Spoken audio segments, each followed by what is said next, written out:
Hi, hello everybody. Welcome to Vikas Commerce Tutorials and I am Mr. Vikas Mutke here.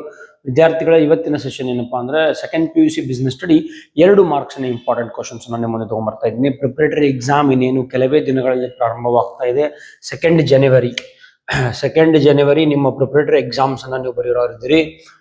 ಮೊದಲನೇ preparatory 2 ಜನವರಿ start ಆಗ್ತಾ ಇದೆ. ಹಾಗಾಗಿ 2 ಅಂಕಗಳ ಪ್ರಮುಖ ಪ್ರಶ್ನೆ ಯಾವುಗಳನ್ನ ಓದಬೇಕು ಬಿಸ್ನೆಸ್ ಸ್ಟಡಿಯಲ್ಲಿ ಅಂತ ಇವತ್ತಿನ ಸೆಷನ್ ನಲ್ಲಿ ನೋಡುವಂತ ಕೆಲಸ ಮಾಡುವ. ಈ ವಿಡಿಯೋ ಕನ್ನಡ ಮೀಡಿಯಂ ನಲ್ಲಿ ಇರ್ತದೆ. 2 ಮಾರ್ಕ್ಸ್ ಇಂಪಾರ್ಟೆಂಟ್ ಕ್ವಶನ್ಸ್. ಇದಾದ ನಂತರ ಇಂಗ್ಲಿಷ್ ಮೀಡಿಯಂ ನಲ್ಲಿ ಕೂಡ ಅಪ್ಲೋಡ್ ಮಾಡ್ತೀನಿ.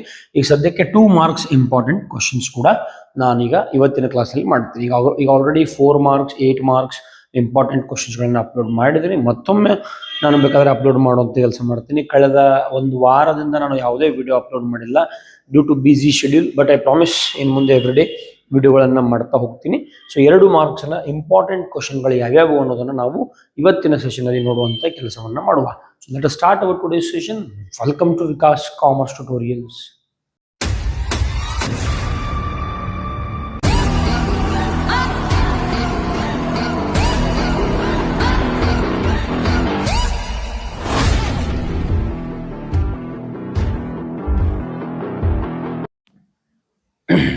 ಓಕೆ ವಿದ್ಯಾರ್ಥಿಗಳೇ, ನಿಮ್ಮ ಸ್ಕ್ರೀನ್ ಮೇಲೆ ಏನು ಕಾಣ್ತಾ ಇದೆ, this is the updated question bank. ಇದು ರಿವೈಸ್ಡ್ ಕ್ವಶನ್ ಬ್ಯಾಂಕ್ ಆಗಿರ್ತದೆ, ಇದೇ ವರ್ಷ ಬಂದಿರೋದು. ಸೊ ಈ ಕ್ವಶನ್ ಬ್ಯಾಂಕ್ನ ಯಾವ್ಯಾವ ಇಂಪಾರ್ಟೆಂಟ್ ಕ್ವಶನ್ಸ್ ಅಂತ ನೋಡ್ಕೊಂತ ಹೋಗೋ. 2 ಅಂಕಗಳ ಪ್ರಶ್ನೆಯಲ್ಲಿ ಯಾವೆಲ್ಲ ಇಂಪಾರ್ಟೆಂಟ್ ಆಗ್ಬಹುದು ಅಂತ. ಮೊದಲನೇ ಚಾಪ್ಟರ್ದ ನಿರ್ವಹಣೆಯ ಸ್ವರೂಪ ಮತ್ತು ಮಹತ್ವ ಅಂತೇಳಿ. ಸೊ ಈ ಚಾಪ್ಟರ್ ಇಂದ ಇಲ್ಲಿ ನಾನು ನೋಡೋದಾದ್ರೆ 2 ಅಂಕಗಳ ಪ್ರಶ್ನೆಯನ್ನು ನಾನು ತಗೊಂಡ್ಬರ್ತಾ ಇದ್ದೀನಿ ನಿಮ್ಮ ಮುಂದೆ. ಓಕೆ, ಸೊ ಇಲ್ಲಿ ನೀವು ನೋಡಬಹುದು, ನಿರ್ವಹಣೆಯನ್ನು ವ್ಯಾಖ್ಯಾನಿಸಿ, ಸಮನ್ವಯತೆಯನ್ನು ವ್ಯಾಖ್ಯಾನಿಸಿ ಇಲ್ಲಿ ಏನು ಕಾಣ್ತಾ ಇದೆ, ಈ ಸೆಕ್ಷನ್ ಅನ್ನ ನೀವು ನೋಡ್ಬೇಕಾಗ್ತದೆ. ಓಕೆ, 2 ಅಂಕಗಳ ಪ್ರಶ್ನೆ. 8 2 ಅಂಕಗಳ ಪ್ರಶ್ನೆಗಳನ್ನ ಕೊಟ್ಟಿದ್ದಾರೆ. 1-2 ಅಂಕದ ಪ್ರಶ್ನೆ ನಿಮ್ಮ ಎಕ್ಸಾಮ್ಗೆ ಈ ಚಾಪ್ಟರ್ ಇಂದ ಬರೋದದ. ಸೊ ಯಾವುದು ಇಂಪಾರ್ಟೆಂಟ್ ಅಂತ ನೋಡೋದಾದ್ರೆ, ನಂಬರ್ 1 ಕ್ವಶನ್ ನಂಬರ್ 4, ನಿರ್ವಹಣೆಯ ಯಾವುದಾದರೂ 2 ಸಂಘಟನಾತ್ಮಕ ಉದ್ದೇಶ. ಬಹಳಷ್ಟು ಸಲ ಕೇಳಿರುವಂತ ಪ್ರಶ್ನೆ, 1 ಮಾರ್ಕ್ದವರೆಗೂ ಇದನ್ನ ಕೇಳಿರುವಂತ ಪ್ರಶ್ನೆ. ಅಸ್ತಿತ್ವ, ಲಾಭ, ಬೆಳವಣಿಗೆ ಅಂತ ಕರಿತೀವಿ. ಸೊ ಈ 3 ಸಂಘಟನಾತ್ಮಕ ಉದ್ದೇಶಗಳನ್ನ ಬಹಳಷ್ಟು ಸಲ ಕೇಳಿದ್ದಾರೆ ಎಕ್ಸಾಮ್ಗೆ. ಇವನ್ ಫಾರ್ ಮಲ್ಟಿಪಲ್ ಚಾಯ್ಸ್ ಕೂಡ ಕೇಳಿದ್ದಾರೆ. ಹಾಗಾಗಿ 2 ಮಾರ್ಕ್ಸ್ದಾಗ ಬರಲಿಲ್ಲ ಅಂದ್ರೂ ಲಾಸ್ಟ್ಗೆ ಮಲ್ಟಿಪಲ್ ಚಾಯ್ಸ್ ನಲ್ಲಿ ನಿಮಗೆ ಇದು ಹೆಲ್ಪ್ ಮಾಡಬಹುದು. ಸೊ ಇದೊಂದು ಕ್ವಶನ್ ಅನ್ನ ಓದಿ.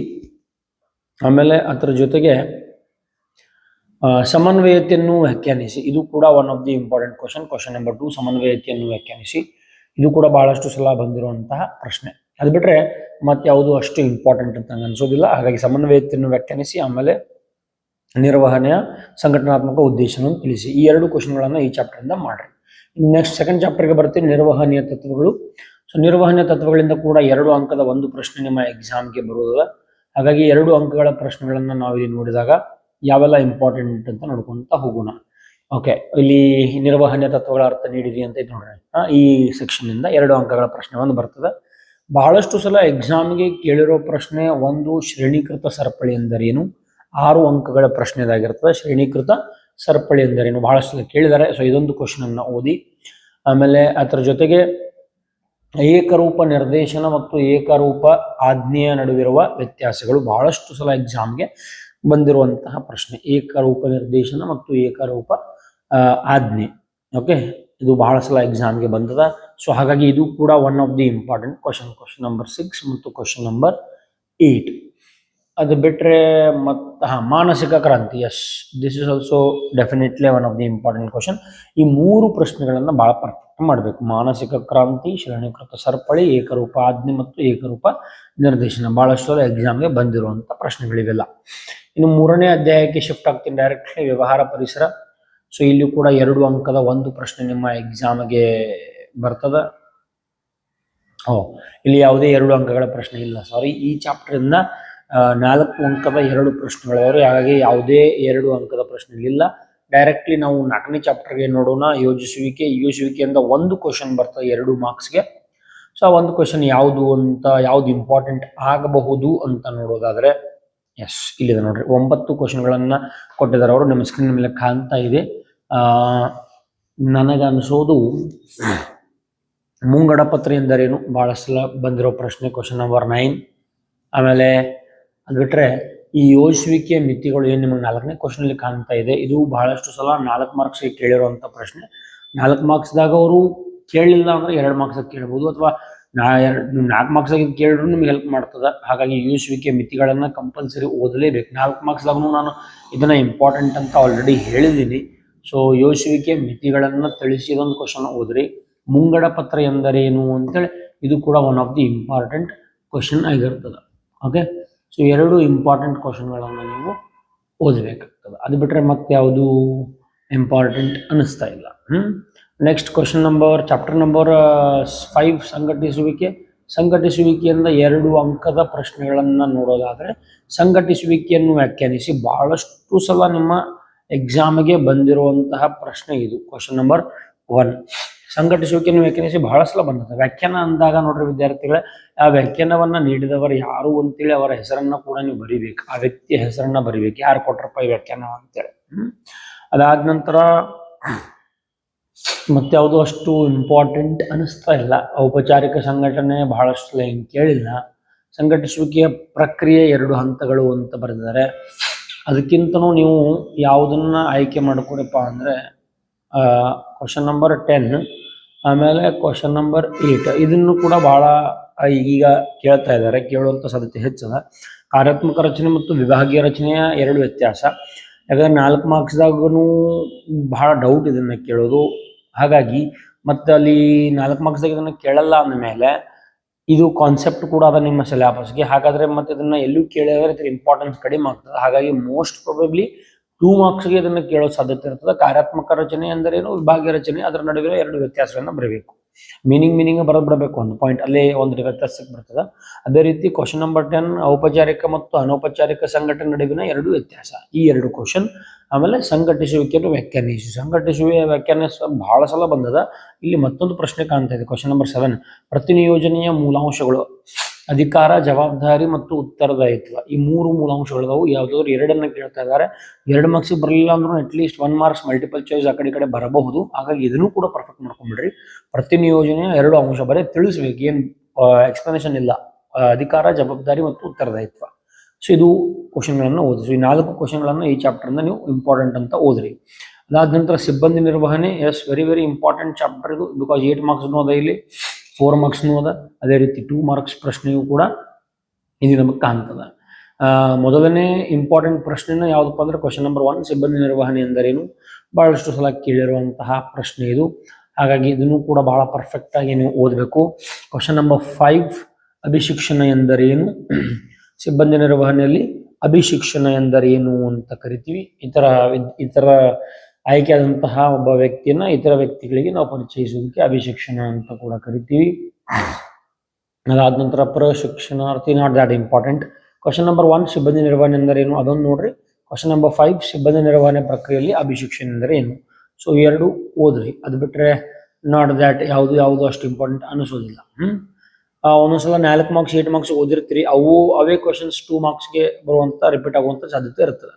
ಇನ್ನು ನಿರ್ದೇಶಿಸುವಿಕೆಗೆ ಬರ್ತೀನಿ. ನಿರ್ದೇಶಿಸುವಿಕೆಯಲ್ಲಿ 2 ಅಂಕಗಳ ಪ್ರಶ್ನೆಗಳನ್ನ ನೋಡ್ಕೊಂತ ಹೋಗೋಣ. ಎಸ್, ಇದೆ ನೋಡ್ರಿ. ಇಲ್ಲಿ ಕೂಡ one of the important question. ನಿರ್ದೇಶಿಸುವಿಕೆ ಒಂದು ಮೂಲಾಂಶವನ್ನು ಹೆಸರಿಸಿ ಅಂತೇಳಿ, ಒಂದು ಮೂಲಾಂಶ ಅಲ್ಲ, ಅದು 2 ಮೂಲಾಂಶ ಅಂತ ಕೇಳಬೇಕು ಕ್ವಶನ್ ನಂಬರ್ 2ದಾಗ. ಆಮೇಲೆ ಮೋಸ್ಟ್ ರಿಪಿಟೇಟಿವ್ ಕ್ವಶನ್ ನಂಬರ್ 6 ಯಾವುದಪ್ಪ ಅಂದ್ರೆ ಈ ದ್ರಾಕ್ಷಿ ಬಳ್ಳಿ ಸಂವಹನ ಎಂದರೇನು. ಅದನ್ನು ಕೂಡ ಬಹಳಷ್ಟು ಸಲ ಎಕ್ಸಾಮಿಗೆ ಕೇಳಿರುವಂತಹ ಪ್ರಶ್ನೆ. ಆಮೇಲೆ ಕ್ವಶನ್ ನಂಬರ್ 11 ಮಾಸ್ಲೋರವರ ಪ್ರೇರೇಪಣಾ ವರ್ಗಶ್ರೇಣಿ ಸಿದ್ಧಾಂತ. ಇದು ಪ್ರಾಕ್ಟಿಕಲ್ ಓರಿಯೆಂಟೆಡ್ ಕ್ವಶನ್ದಾಗಿತ್ತು ಮುಂಚೆ ಸಿಲೆಬಸ್ ಪ್ರಾರಂಭದಲ್ಲಿ. ಬಟ್ ಈಗ ಏನಾಗಿದೆ, ಪ್ರಾಕ್ಟಿಕಲ್ ಓರಿಯೆಂಟೆಡ್ ಕ್ವಶನ್ ಇಲ್ಲ ನಿಮ್ಮ ಸಿಲೆಬಸ್ನಲ್ಲಿ. ಮತ್ತು ಇಲ್ಲಿ 8 ಮಾರ್ಕ್ಸ್ ಪ್ರಶ್ನೆ ಮಾತ್ರ ಉಂಟು, 4 ಮಾರ್ಕ್ಸ್ ಪ್ರಶ್ನೆ ಇಲ್ಲ. ಹಾಗಾಗಿ ಮ್ಯಾಸ್ಲೋರ್ ಅವರನ್ನ ಒಂದ್ ಕಡೆ ಅವ್ರು ಕೇಳಲೇಬೇಕು. ವೆರಿ ಇಂಪಾರ್ಟೆಂಟ್ ಕಾನ್ಸೆಪ್ಟ್ ಇದು. ನಮ್ಮ ಲೈಫ್ದಾಗೂ ಕೂಡ ಅಷ್ಟೇ ಇಂಪಾರ್ಟೆಂಟ್. ಮುಂದೆ further studies BCom BBA MBA ಮಾಡಿದಾಗೂ ಕೂಡ ಭಾಳ ಇಂಪಾರ್ಟೆಂಟ್ ಆಗಿಬಿಡ್ತದೆ. ಹಾಗಾಗಿ ಮ್ಯಾಸ್ಲೋರ್ ಅವರನ್ನ ಅವ್ರು ಬಿಡ್ಲಿಕ್ಕೆಲ್ಲ, ಎಲ್ಲಾದರೂ ಒಂದ್ ಕಡೆ 1 ಮಾರ್ಕ್ಸ್ 2 ಮಾರ್ಕ್ಸ್ ಕೇಳಬಹುದು. ಸೊ ಕ್ವಶನ್ ನಂಬರ್ 11 ಕೂಡ ಪರ್ಫೆಕ್ಟ್ ಮಾಡ್ರಿ. ಮ್ಯಾಸ್ಲೋರ್ ಅವರು 5 ಅಗತ್ಯತೆಗಳನ್ನ ಕೊಟ್ಟಿದ್ದಾರೆ. ಸೊ 5 ಅಗತ್ಯತೆಗಳನ್ನ ನೀವು ನೋಡ್ಕೊಂಡಿರ್ಬೇಕು. ಓಕೆ, ದ್ರಾಕ್ಷಿ ಬಳ್ಳಿ ಸಂವಹನ, ಮ್ಯಾಸ್ಲೋರ್ ಅವರ ಅಗತ್ಯತಾ ಶ್ರೇಣಿಯ ಸಿದ್ಧಾಂತಗಳು, ಆಮೇಲೆ ಇಲ್ಲಿ ಕ್ವಶನ್ ನಂಬರ್ 3 ನಾಯಕತ್ವ ಎಂದರೇನು. ಇವು 3 ಕ್ವಶನ್ಗಳನ್ನ ಇಲ್ಲಿ ನೀವು ಪರ್ಫೆಕ್ಟ್ ಮಾಡಬೇಕಾಗ್ತದೆ. ಓಕೆ, ನೆಕ್ಸ್ಟ್ ಮೂವ್ ಆಗ್ತೀನಿ ಡೈರೆಕ್ಟ್ಲಿ ನಿಯಂತ್ರಿಸುವಿಕೆ. ಸೊ ನಿಯಂತ್ರಿಸುವಿಕೆಯಿಂದ 2 ಅಂಕಗಳ ಪ್ರಶ್ನೆಗಳನ್ನ ನೋಡ್ರಿ. ವೆರಿ ಸಿಂಪಲ್, 3 ಪ್ರಶ್ನೆಗಳನ್ನ ನೀಡಿದ್ದಾರೆ ಇಲ್ಲಿ. ಸೊ 3 ಪ್ರಶ್ನೆಗಳಲ್ಲಿ ಏನಾಗ್ತಾ ಇದೆ, ಒಂದು ನಿಯಂತ್ರಿಸುವಿಕೆ ಮಿತಿಗಳನ್ನು ಕೇಳಿದ್ದಾರೆ, ಎರಡನೇ ಪ್ರಶ್ನೆ ನೋಡ್ರಿ. ಮೂರನೇದು ನಿಯಂತ್ರಿಸುವಿಕೆ ಎರಡು ಪ್ರಾಮುಖ್ಯತೆ. ಈ ಎರಡೂ ಕ್ವಶನ್ 4 ಮಾರ್ಕ್ಸ್ ಇಂಪಾರ್ಟೆಂಟ್ ಅಂತ ಹೇಳಿದೀನಿ. ಸೊ ನಿಯಂತ್ರಿಸುವಿಕೆ ಮಿತಿಗಳನ್ನ 4 ಮಾರ್ಕ್ಸ್ ಕೇಳಿದ್ರೆ 2 ಮಾರ್ಕ್ಸ್ ಪ್ರಾಮುಖ್ಯತೆ ಕೇಳ್ತಾರೆ. 4 ಮಾರ್ಕ್ಸ್ ಪ್ರಾಮುಖ್ಯತೆ ಕೇಳಿದ್ರೆ ಇಲ್ಲಿ ಮಿತಿಗಳನ್ನ ಕೇಳ್ತಾರೆ. ಸೊ ಹಾಗಾಗಿ ನೀವು 2ನೇ ಮತ್ತು 3ನೇ ಕ್ವಶನ್ ಕಂಪಲ್ಸರಿ ಓದಲೇಬೇಕು. ಓಕೆ, 4 ಮಾರ್ಕ್ಸ್ ಕ್ಯಾಟಗರಿಯಲ್ಲಿ ಇವು ರಿಪೀಟ್ ಆಗುವಂತ ಚಾನ್ಸಸ್ ಇದೆ. 4 ಮಾರ್ಕ್ಸ್ ನಿಯಂತ್ರಿಸುವಿಕೆ ಹಂತಗಳನ್ನು ಕೇಳಿದ್ರೆ 2ರಲ್ಲಿ 1 ಬರ್ಬೋದು. ಸೊ ನಿಯಂತ್ರಿಸುವಿಕೆ ವೆರಿ ಇಂಪಾರ್ಟೆಂಟ್, ಬಿಕಾಸ್ ಇರುವ 3 ಕಾನ್ಸೆಪ್ಟ್ ಅದಾವಲ್ಲಿ. ಆ 3 ಕಾನ್ಸೆಪ್ಟ್ಗಳನ್ನ ಓದಿದ್ರೆ ಒಂದು 4 ಮಾರ್ಕ್ಸ್, ಒಂದು 2 ಅಂದ್ರೆ 6 ಮಾರ್ಕ್ಸ್ ನಿಮ್ಗೆ 100% ಸಿಗ್ತದೆ. ಇನ್ನು ಹಣಕಾಸಿನ ನಿರ್ವಹಣೆ ನೆಕ್ಸ್ಟ್ ಚಾಪ್ಟರ್. ಇಲ್ಲಿ 2 ಅಂಕಗಳ ಪ್ರಶ್ನೆಗಳನ್ನ ನಾವು ನೋಡುವುದಾದ್ರೆ ಇಲ್ಲಿ ಹಾಟ್ಸ್ ಕ್ವಶನ್ ಬರ್ತದೆ ಅನಿಸ್ತದೆ. 1-2 ಮಾರ್ಕ್ಸಿನ ಮೇಲೆ ಒಂದು ಹಾಟ್ಸ್ ಕ್ವಶನ್ ಬರಬಹುದು ಅನ್ನೋದು ನನ್ನ ಅಭಿಪ್ರಾಯ. ಅಷ್ಟು ಮೀರಿ ಹಾಟ್ಸ್ ಬರಲಿಲ್ಲ, ಡೈರೆಕ್ಟ್ ಕ್ವಶನ್ ಬಂತು ಅಂದ್ರೆ ಹಣಕಾಸಿನ ಸಾಮರ್ಥ್ಯ ಎಂದರೇನು, ಈಕ್ವಿಟಿ ಮೇಲಿನ ವ್ಯಾಪಾರ ಎಂದರೇನು, 11 ಮತ್ತು 12ನೇ ಕ್ವಶನ್ ಇದನ್ನ ಓದ್ರಿ. ಅದಾದ ನಂತರ ಈ ಪ್ರಭಾವ ಬೀರುವ ಅಂಶಗಳು ಇವೆಲ್ಲವೂ ಕೂಡ 4 ಮಾರ್ಕ್ಸ್ ಇಂಪಾರ್ಟೆಂಟ್ ಆಗಿರ್ತದೆ. ಸೊ ಇಲ್ಲೇನು ಪ್ರಾಬ್ಲಮ್ ಇಲ್ಲ. Question number 9 yes very important. ಅವಳಿ ಉದ್ದೇಶಗಳು, ಹಣಕಾಸು ನಿರ್ವಹಣೆ ಅಥವಾ ಹಣಕಾಸು ಯೋಜನೆಯ ಅವಳಿ ಉದ್ದೇಶಗಳು ಏನೇನು ಅಂತೇಳಿ ತಿಳಿಸ್ಬೇಕು. 2 ಪಾಯಿಂಟ್ಸ್ ಅದಾವ್ರಿ, ಅವು 2 ಪಾಯಿಂಟ್ಗಳನ್ನು ನೀವು ಬರಿಬೇಕು. ಅನಗತ್ಯವಾದ ಸಂಪನ್ಮೂಲ ಸಂಗ್ರಹಿಸಿದಂತೆ ನೋಡ್ಬೇಕಾಗ್ತದ. ಸೊ ಈ ರೀತಿ ಮತ್ತೊಂದು ಪಾಯಿಂಟ್ ಅದ. ಈ ಪಾಯಿಂಟ್ಸ್ಗಳನ್ನ 2 ಪಾಯಿಂಟ್ಗಳನ್ನ ಅವಳಿ ಉದ್ದೇಶ ಅಂತ ಕರಿತೀವಿ. ಸೊ ಅದನ್ನ ನಾವು ಏನ್ ಮಾಡಬೇಕು, ಓದಬೇಕಾಗ್ತದೆ. 9, 11 ಮತ್ತು 12. ಓಕೆ, ನೆಕ್ಸ್ಟ್ ಚಾಪ್ಟರ್ ಯಾವ್ದಪ್ಪ ಅಂದ್ರೆ ಮಾರಾಟ ಪ್ರಕ್ರಿಯೆ. ಇಲ್ಲಿ 2 ಮಾರ್ಕ್ಸಿನ ಪ್ರಶ್ನೆಗಳನ್ನು ನೋಡೋದಾದ್ರೆ ಬಹಳ ದೊಡ್ಡ ಚಾಪ್ಟರ್ ಆಗ್ತದೆ ಇದು. ಸೊ ನೋಡ್ಬೋದು ಇಲ್ಲಿ 18, 19 ಕ್ವಶನ್ಗಳಿವೆ 2 ಮಾರ್ಕ್ಸ್ಗೆ. ಹಾಗಾಗಿ ಬಹಳ ಡಿಫಿಕಲ್ಟ್ ಆಗ್ತದೆ ಯಾವ್ದು ಇಂಪಾರ್ಟೆಂಟ್ ಅಂತ ನೋಡ್ಬೇಕಂತಂದ್ರೆ, ಒಂದು ಮಾರಾಟ ಪ್ರಕ್ರಿಯೆಯನ್ನು ವ್ಯಾಖ್ಯಾನಿಸಿ ಅದನ್ನು ನೋಡ್ಬೋದು ನೀವು. ಲಕ್ಷಣ ಬೇಡ, ಮಾರಾಟ ಪ್ರಕ್ರಿಯೆ ಅಂದ್ರೆ ಏನು ಅದು ಏನ್ ಬೇಡ. ಸೊ ಇಲ್ಲಿ ಡೈರೆಕ್ಟ್ಲಿ ನಾವೆಲ್ಲಿ ಹೋಗೋಣಪ್ಪ ಅಂದ್ರೆ ಕ್ವಶನ್ ನಂಬರ್ 9 ಮತ್ತು 8 ಗ್ರಾಹಕ ಉತ್ಪನ್ನಗಳೆಂದರೇನು, ಸಂವೇಷ್ಟಿಸುವಿಕೆ 2 ಕಾರ್ಯಗಳು, ಇದನ್ನ ಓದ್ರಿ. ಜಾಹೀರಾತಿನ ಬಗ್ಗೆ 8 ಮಾರ್ಕ್ಸ್ 4 ಮಾರ್ಕ್ಸ್ ಓದು ಅಂತ ಹೇಳಿದೀನಿ, ಸೊ ಬಿಟ್ಟು ಬಿಡ್ರಿ. ಆಮೇಲೆ ಬೆಲೆ ನಿಗದಿ ನೋಡ್ರಿ, ಇಲ್ಲಿ ಕ್ವಶನ್ ನಂಬರ್ 15 ಏನ್ ಕಾಣ್ತಾ ಇದೆ, ಬೆಲೆ ನಿಗದಿಯ 2 ಉದ್ದೇಶ, ಇದನ್ನು 4 ಮಾರ್ಕ್ಸ್ ಓದು ಅಂತ ಹೇಳಿದೀನಿ. ಹಾಗಾಗಿ ಇಲ್ಲಿ ಕೂಡ ಬೇಡ, ಆಲ್ರೆಡಿ 2 ಮಾರ್ಕ್ಸ್ ರಿಪೀಟ್ ಆಗ್ಬೋದು. ಕೆಲವೊಂದಿಷ್ಟು ಕ್ವಶನ್ಗಳು ಹೆಂಗಾಗ್ತಪ್ಪ ಅಂದ್ರೆ ಈ ಚಾಪ್ಟರ್ ಹೆವಿ ಇದ್ದಾಗ ಸಿಬ್ಬಂದಿ ನಿರ್ವಹಣೆ ಆಗ್ಬೋದು ಅಥವಾ ಈ ಮಾರಾಟ ಪ್ರಕ್ರಿಯೆ ಆಗ್ಬೋದು. ಇಲ್ಲಿ 4 ಮಾರ್ಕ್ಸ್ ಮತ್ತು 8 ಮಾರ್ಕ್ಸ್ 2 ಕ್ಯಾಟಗರಿ ಆಫ್ ಕ್ವಶನ್ಸ್ ಇದ್ದಾಗ 4 ಮಾರ್ಕ್ಸ್ 8 ಮಾರ್ಕ್ಸ್ ಏನ್ ಇಂಪಾರ್ಟೆಂಟ್ ಅಂತ ಹೇಳ್ತೀವಿ, ಅದರಲ್ಲಿ ಕೆಲವೊಂದಿಷ್ಟು ಕ್ವಶನ್ಗಳು 2 ಮಾರ್ಕ್ಸ್ ಬಂದ್ಬಿಡ್ತಾವ್ರಿ. ಹಾಗಾಗಿ ಜಾಸ್ತಿ ಅದನ್ನ ಓದುವಂತ ಅವಶ್ಯಕತೆ ಇಲ್ಲ. ಜಾಸ್ತಿ ಕಾನ್ಸಂಟ್ರೇಷನ್ ಇಲ್ಲಿ 4 and 8 ಮಾರ್ಕ್ಸ್ ಇರಬೇಕು. ಇನ್ನು ಲಾಸ್ಟ್ ಚಾಪ್ಟರ್ ಯಾವ್ದಪ್ಪ ಅಂದ್ರೆ ಗ್ರಾಹಕ ಸಂರಕ್ಷಣೆ ಅಂತ ಕರಿತೀವಿ. ಸೊ ಇಲ್ಲಿ 2 ಮಾರ್ಕ್ಸ್ನ ಪ್ರಶ್ನೆಗಳನ್ನು ನೋಡೋದಾದ್ರೆ ರಾಜ್ಯ ಆಯೋಗ ಮತ್ತು ರಾಷ್ಟ್ರ ಆಯೋಗದ ನಡುವಿನ 2 ವ್ಯತ್ಯಾಸ ತಿಳಿಸಿ, ಕ್ವಶನ್ ನಂಬರ್ 7 ಅದು ಒಂದು. ಆಮೇಲೆ ಗ್ರಾಹಕರ ಹಕ್ಕುಗಳು ಮತ್ತು ಗ್ರಾಹಕರ ಜವಾಬ್ದಾರಿಗಳನ್ನು 4 ಮಾರ್ಕ್ಸ್ ಓದ್ರಿ ಅಂತ ಆಲ್ರೆಡಿ ಹೇಳಿದ್ದೀನಿ. ಗ್ರಾಹಕರ 2 ಕ್ವಶನ್ ನಂಬರ್ 4 ಮತ್ತು 5 ನೀವು ನೋಡ್ತಾ ಇರಬಹುದು. ಗ್ರಾಹಕರ 2 ಜವಾಬ್ದಾರಿ ಮತ್ತು 2 ಹಕ್ಕುಗಳು 4 ಮಾರ್ಕ್ಸ್ ಬಂದೇ ಬರ್ತದೆ. ಹಾಗಾಗಿ ಇದನ್ನ ಇಲ್ಲಿ ಓದುವಂತ ಅವಶ್ಯಕತೆ ಇಲ್ಲ. ಸೊ ಮತ್ತು ಗ್ರಾಹಕ ರಕ್ಷಣೆ ಅಂದರೆ ಏನು, ಅದು ಕೂಡ one of the important question for 2 marks. ಈಗ 4 and 5 ಆಲ್ರೆಡಿ 4 ಮಾರ್ಕ್ಸ್ ಓದ್ರಿ ಅಂತ ಹೇಳಿದ್ದೀನಿ. ರಾಜ್ಯ ಆಯೋಗ ರಾಷ್ಟ್ರ ಆಯೋಗ ಅಲ್ಲಿ ಪರಿಹಾರದ ಮಿತಿಯನ್ನ 1 ಮಾರ್ಕ್ಗೆ ಓದಬೇಕು, ಅದು ಕೂಡ ವೆರಿ ಇಂಪಾರ್ಟೆಂಟ್, ಅದು 1 ಮಾರ್ಕ್ ಕ್ಯಾಟಗರಿಗೆ ಹೋಗ್ತವೆ. ಸೊ ಗ್ರಾಹಕ ರಕ್ಷಣೆ ಅಂದರೆ ಏನು, ಇದನ್ನೇ ಜಾಸ್ತಿ ಓದುವಂತ ಕೆಲಸವನ್ನು ಇಲ್ಲಿ ಮಾಡ್ರಿ. ಓಕೆ, ಸೊ ಇವೆಲ್ಲವೂ ಕೂಡ ಏನಪ್ಪಾ ಅಂದ್ರೆ 2 ಮಾರ್ಕ್ಸ್ ಇಂಪಾರ್ಟೆಂಟ್ ಕ್ವಶನ್ಸ್ಗಳಾಗಿರುತ್ತೆ. ಅಪ್ಡೇಟೆಡ್ ಕ್ವಶನ್ ಬ್ಯಾಂಕ್ ಅದು ಇದೇ ವರ್ಷ ಬಂದಿರೋ ಕ್ವಶನ್ ಬ್ಯಾಂಕ್ ಇದು.